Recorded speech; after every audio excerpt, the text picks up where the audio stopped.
Hello everyone, आप सब कैसे हैं। मैं उम्मीद करता हूं कि बहुत अच्छे होंगे और अपनी पढ़ाई को बहुत अच्छे से कर रहे होंगे। मैं Akash Kumar Bhadana ICT virtual classroom में आपका बहुत बहुत स्वागत करता हूं मेरे प्यारे बच्चों। जैसा आपको पता है कि हमारी जो है मेरे प्यारे बच्चों 9th क्लास है और 9th क्लास में हम लोग देख रहे हैं ज्योग्राफी। बेसिकली हम जो है इसमें 3 चैप्टर तक अपना कंप्लीट कर लिए। 4th नंबर चैप्टर में हमारा एक लेक्चर अभी तक हो चुका है और हम बात कर रहे थे जलवायु की, आपके क्लाइमेट की।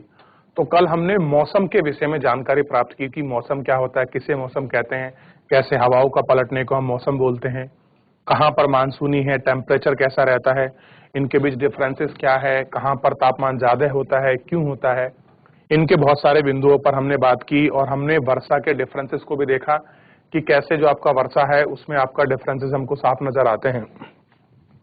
इन सबको देखकर हमने बहुत अच्छे से इन सभी में बात कर ली थी। आज हम जो बात करने वाले हैं वो करेंगे जलवायु नियंत्रण की बात करेंगे, ठीक। और इसी पर हम लोग गौर करके एक एक करके सारी चीजों को बहुत अच्छे से देखेंगे।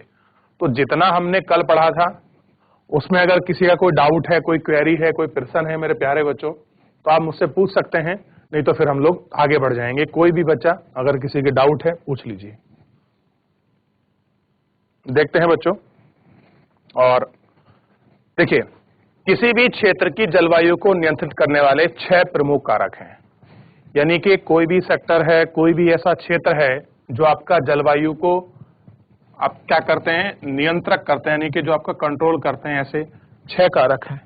उन 6 कारकों में अक्षांश, तुंगता, वायुदाब, पवन तंत्र, समुद्र से दूरी, महासागरीय धाराएं, उच्चावत के लक्षण। तो ये ऐसे 6 क्या हैं, आपके फैक्टर हैं जो आपका डिपेंड करते हैं किस चीज पर, बेसिकली क्लाइमेट को आपका कंट्रोल करने के लिए, या जो भी क्लाइमेट आपका कुछ भी चेंजेस अगर आपको नजर दिखाई देगा तो इन 6 में से ही कुछ ना कुछ आपका वेरिएशन होता है। उन्हीं के डिफरेंसेस या तो उसकी उपस्थिति या फिर अनुपस्थिति के कारण ही आपको जो चेंजेस हैं क्लाइमेट में दिखाई देंगे। तो सबसे पहले मैं बच्चों कहूंगा कि आप इसको नोट करें कि किसी भी जलवायु को नियंत्रित करने वाले 6 प्रमुख कारक कौन कौन से हैं। उन कारकों का नाम लिखे, फिर हम लोग आगे बढ़ेंगे।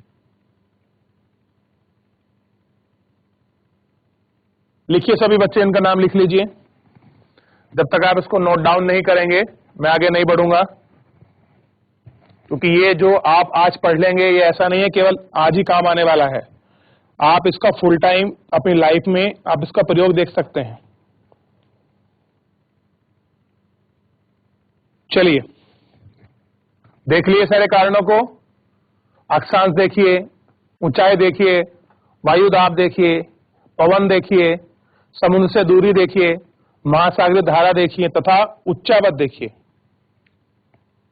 देखिए, पृथ्वी की गोलाई के कारण इसे प्राप्त सौर ऊर्जा की मात्रा अक्षांशों के अनुसार ही होती है।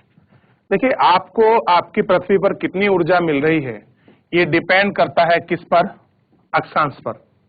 और मैं आपको लैटिट्यूड लॉन्गिट्यूड आपको पिछली क्लासों में आपको पढ़ा चुका हूं, बहुत अच्छे से बता भी चुका हूं। आप एक बार रिवीजन कर लीजिए और दोबारा पढ़ना है तो आप वो भी पढ़ लें, मैं आपको वो भी पढ़ा दूंगा।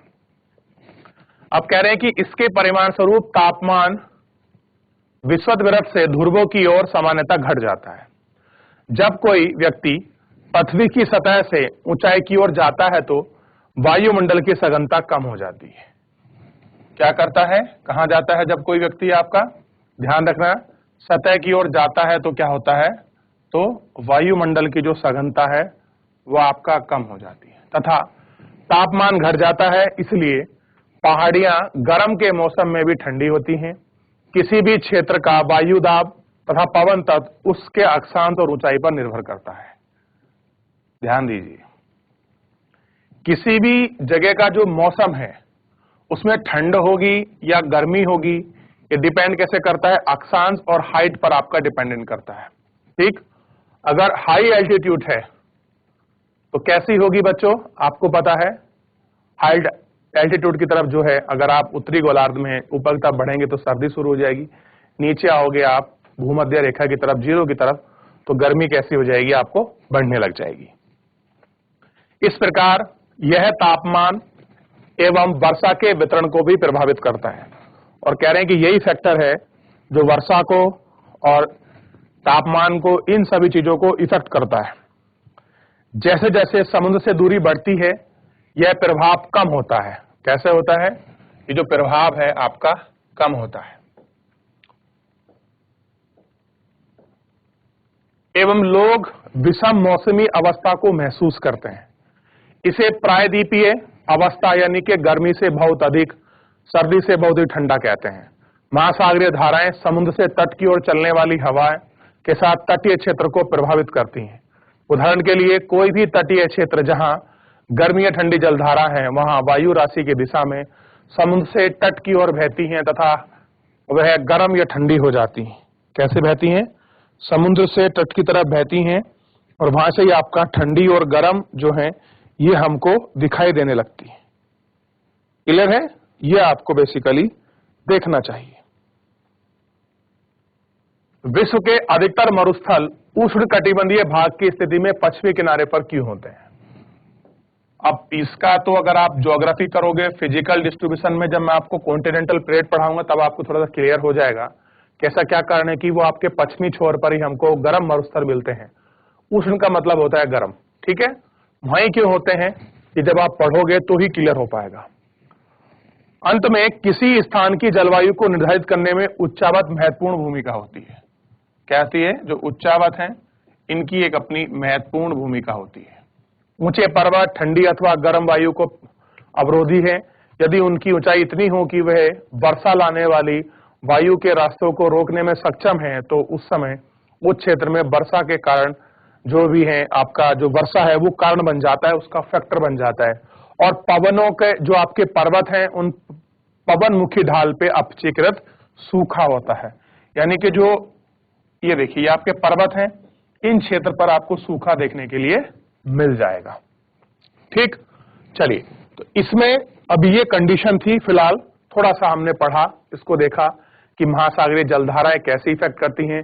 अगर वो समुद्र से स्थल की ओर चल रही हैं तो उनमें नमी होगी और अगर वो स्थल से समुद्र की ओर चल रही हैं तो उनमें शुष्कता होगी। क्लियर होगा? ये बेसिक चीज जो है आपको इसमें दिखाई देगी।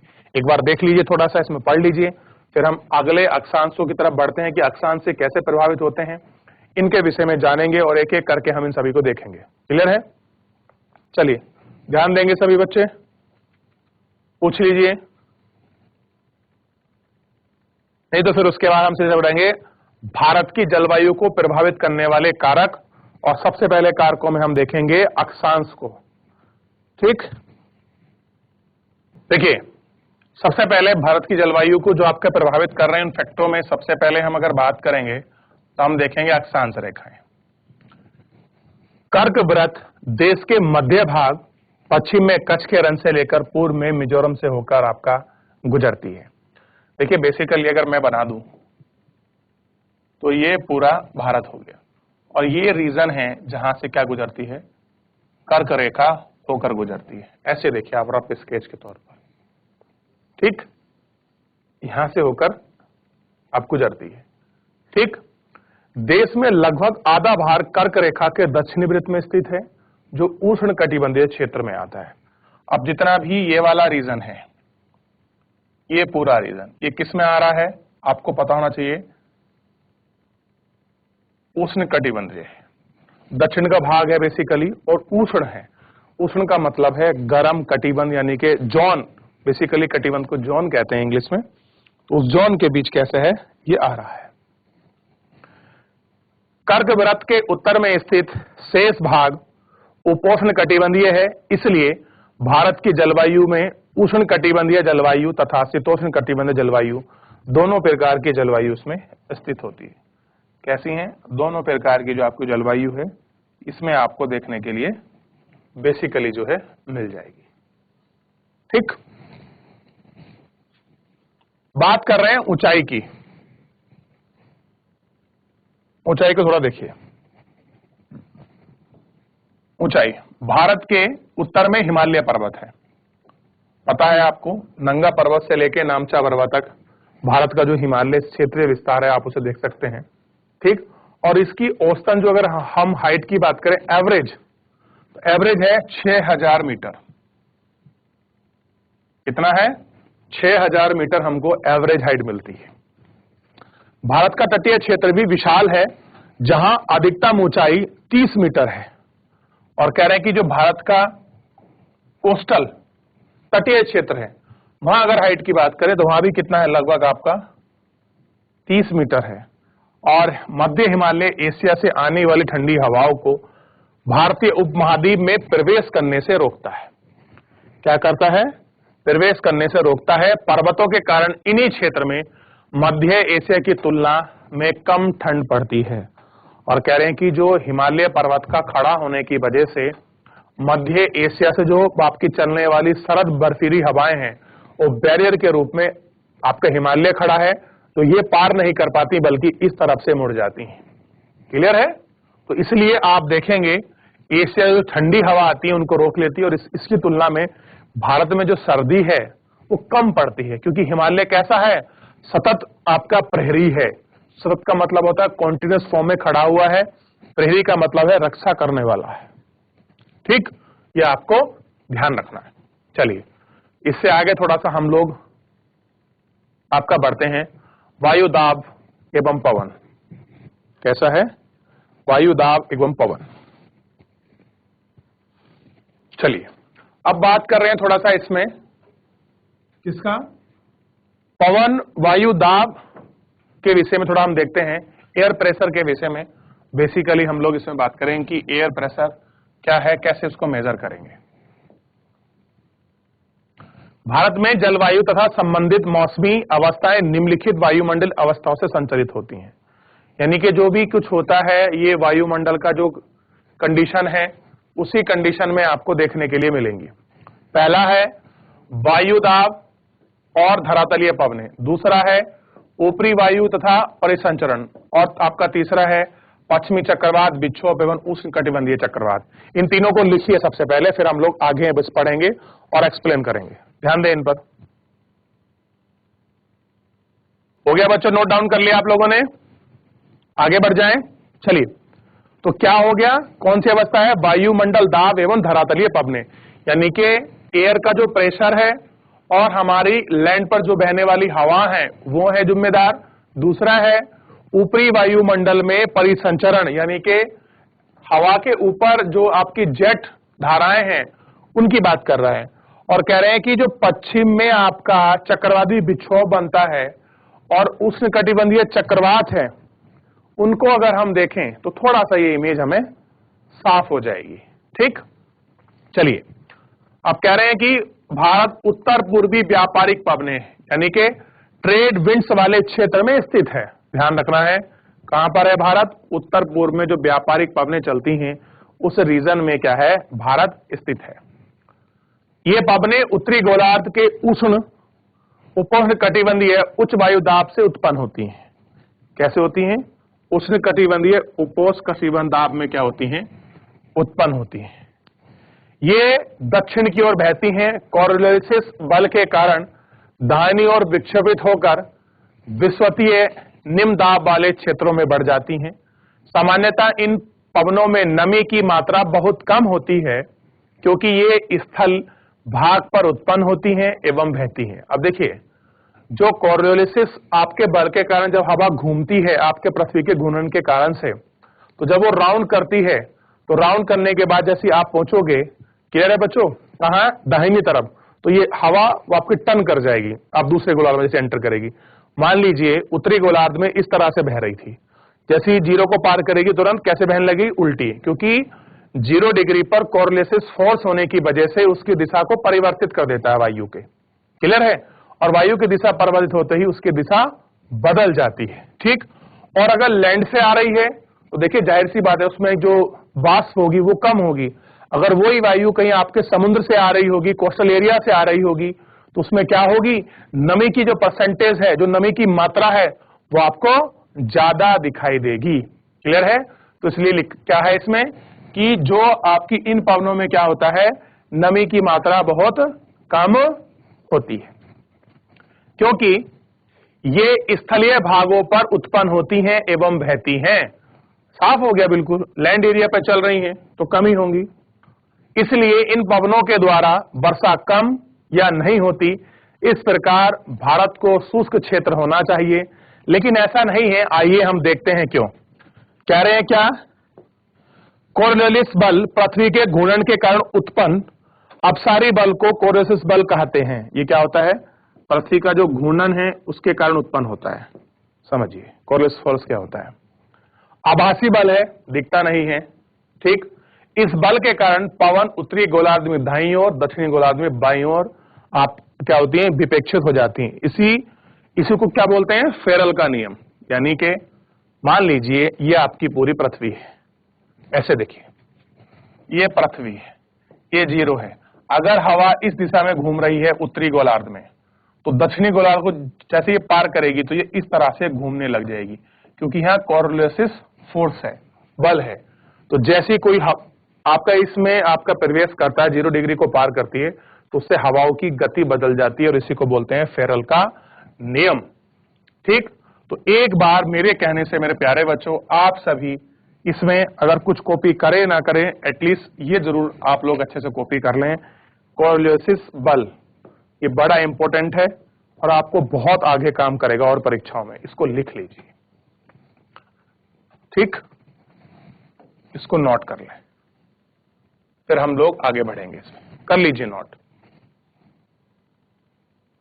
चलिए अब देखिए क्या बात कर रहे हैं कि भारत की वायु दाब और एवं पवन नियंत्रण अद्वितीय है। इसका मतलब है भारत की वायु में जो एयर प्रेशर है और जो आपका विंड सिस्टम है वो यूनिक है। अद्वितीय का मतलब होता है यूनिक। ऋतु में हिमालय के उत्तर में उच्च वायु दाब होता है। उच्च वायु दाब कहां बनेगा, जहां टेम्परेचर कम होगा वहां प्रेशर कैसा होगा, ज्यादा होगा। इसी क्षेत्र में ठंडी शुष्क हवाएं दक्षिण की ओर निम्न दाब की ओर महासागर के ऊपर बहती हैं। देखिए सिंपल मीनिंग है, हवा की जो अगर आप गति देखोगे तो उच्च वायु दाब से निम्न वायु दाब की ओर बहती है। उच्च वायु दाब उस स्थान पर बनता है जहां पर तापमान कम होता है, टेम्परेचर कम होता है, प्रेशर ज्यादा होगा। यानी कि टेम्परेचर में और प्रेशर में क्या है आपका व्युत्क्रमण अनुक्रमाधिपति। यानी कि अगर टेम्परेचर ज्यादा होगा तो प्रेशर कम होगा, प्रेशर कम होगा तो टेम्परेचर ज्यादा होगा। और हवा की दिशा तब कैसे होगी, उच्च वायु दाब से आपका निम्न वायु दाब की तरफ बहेगी। अब सोचिए हिमालय पर्वत पर क्या पड़ी हुई है, बर्फ। अगर आपकी बर्फ है तो यानी कि टेम्परेचर कम है, और टेम्परेचर कम है तो आपका प्रेशर कैसा है, ज्यादा है। और वहीं नीचे की तरफ 0 डिग्री के आसपास क्या आपका 23.5 के आसपास क्या है, टेम्परेचर बहुत ज्यादा है तो आपका प्रेशर कम है। तो हवाएं कहां से चलेंगी, हिमालय से नीचे की तरफ। यानी कि हवाएं जो है उच्च वायु दाब से निम्न वायु दाब की ओर आपका चलेंगी। तो इसलिए जब भी कोई आपसे पूछा है कि वायु की गति क्या है, तो आप स्पष्ट रूप से कहेंगे कि वायु की गति उच्च वायु दाब से निम्न वायु दाब की ओर चलती है। और इसी चीज को एक्सप्लेन कर रहे हैं। ग्रीष्म ऋतु में आंतरिक एशिया तथा उत्तर पूर्व भारत के ऊपर निम्न दाब का क्षेत्र उत्पन्न हो जाता है। इसी कारण गर्मी के दिनों में वायु राशि पूरी तरह से परिवर्तित हो जाती है। वायु दक्षिण में स्थित हिंद महासागर के उच्च दाब वाले क्षेत्र में दक्षिण पूर्व एशिया से बहते हुए विश्वती वृत्त को पार करके दाहिनी ओर मुड़ जाती है। भारतीय उपमहाद्वीप पर निम्न दाब स्थित बहने लगता है, ठीक। दक्षिण पूर्व मानसून के नाम से जाना जाता है। और इसी को हम क्या कहते हैं, दक्षिण पूर्व मानसून। किसको कहते हैं, जब आपका दक्षिण पूर्व से बहने वाली हवा विषुवत रेखा को पार कर दूसरी तरफ आपका टर्न हो जाती है। देखिए ये मान लीजिए भारत है, कहां से आ रही थी, इस दिशा से, ठीक। यहां से आई, ये होगा दक्षिण, ये दक्षिण हो गया, ये पूर्व हो गया, ऐसे आई और आने के बाद विषुवत रेखा पोड़कर कहां मिल गई, दाहिनी ओर, यानी कि राइट साइड में मुड़ेंगी, ठीक। ऐसे मुड़ी। अब ये मुड़ गई, ये नहीं मुड़ने की वजह से क्या होगा कि पवन क्या होगा, इसको बोल देंगे आपका दक्षिण पश्चिमी मानसून। इधर की तरफ मुड़ेंगी, इस साइड में। आई कैसे थी, ये चल रही थी, ये वाली। अब कहां घूम गई, इस दिशा में। तो इसी को क्या बोल दिया, ध्यान देंगे, दक्षिणी पश्चिमी मानसून। ये पवनें कोस्ट महासागर के ऊपर बहती हैं, नमी ग्रहण करती हैं तथा भारत की मुख्य भूमि पर वर्षा करती हैं। यानी कि भारत में जितनी भी वर्षा होती है, ध्यान रखना, इंपॉर्टेंट कर लीजिए, दक्षिणी पश्चिमी मानसून की वजह से ही वर्षा होती है। अगर कभी क्वेश्चन बन जाए कि भारत में कौन सा मानसून वर्षा करने के लिए उत्तरदायी है, तो बिल्कुल साफ स्पष्ट आंसर है दक्षिणी पश्चिमी मानसून भारत में वर्षा करने के लिए उत्तरदायी है। लिख लीजिए, इस पॉइंट को नोट कर लीजिए, फिर आगे बढ़ जाएंगे। चलिए, हो गया नोट। देखिए, इसी प्रदेश में ऊपरी वायु संचरण प्रवाहित का आपका प्रभाव होता है, यानी कि वायुमंडल के ऊपर एक और आपकी हवाएं बहती हैं, जिनको आपने सुना होगा, इनको बोलते हैं जेड स्ट्रीम। ठीक, ये लगभग आपका 27 से 30 डिग्री जो अक्षांश होते हैं, उत्तरी अक्षांश में ये आपका देखने को मिलेंगी। यानी बेसिकली ये पूरा है 37 यहां हो गया, तो केवल उत्तरी गोलार्ध में ही ये आपको दिखाई देंगी, ना कि दक्षिणी गोलार्ध में। इसलिए इन्हें उष्ण कटिबंधीय पश्चिमी जट भी कहते हैं। इसलिए इन्हें लोग क्या बोलते हैं, ध्यान दीजिए, इन्हें क्या बोलते हैं, उष्ण कटिबंधीय पश्चिमी जेट के नाम से जाना जाता है। इसको लिख लीजिए कि जेट की क्या होती है। सबसे पहले देखिए, जेट 27 से 30 डिग्री उत्तर अक्षांश में मिलती है, स्पेशली उत्तर में, ना कि दक्षिण में। और इन्हें क्या कहते हैं, उष्ण उपोष्ण कटिबंधीय पश्चिमी जेट। ये जेट धाराएं ग्रीष्म ऋतु को छोड़कर पूरे हिमालय के दक्षिण में प्रवाहित होती हैं। इस पश्चिम प्रवाह के देश के उत्तर तथा उत्तर पश्चिमी भाग में पश्चिमी चक्रवाती विक्षोभ आते हैं। गर्मी में सूर्य की आवासीय गति के साथ ही उपोष्ण कटिबंधीय पश्चिमी जेट धारा हिमालय के उत्तर में चलती है। एक पूर्वी जेट धारा निम्न उपोष्ण कटिबंधीय जेट के नाम से कहा जाता है। गर्मी के महीने में प्रायद्वीपीय भारत के ऊपर 14 उत्तरी अक्षांश में प्रभावित होती है। यह इसकी दिशा है। बेसिकली आप सबसे पहले सारी चीज छोड़कर जेड स्ट्रीम के बारे में पढ़ें और लिखें कि क्या होती है जेड। तो जेड ये एक संकरी पट्टी में आपका बहने क्षोभ मंडल की ऊपरी सीमा पर दिखाई देती है, पश्चिमी की ओर बहने वाली। पर इसको लिख लीजिए, फिर मैं आपको एक्सप्लेन कर दूंगा। ठीक, तो आप इसको लिखिए, इसको पढ़िए, इसको नोट करिए और कल आप मुझसे पूछिए। फिलहाल मेरे प्यारे बच्चों, आज समय समाप्त हो रहा है। आज के लिए इतना ही, मिलते हैं नेक्स्ट लेक्चर में। तब तक अपना ध्यान रखिए, स्वस्थ रहिए, अपनी पढ़ाई को बहुत अच्छे से करते रहिए। मुझसे जुड़ने के लिए आपका बहुत बहुत धन्यवाद।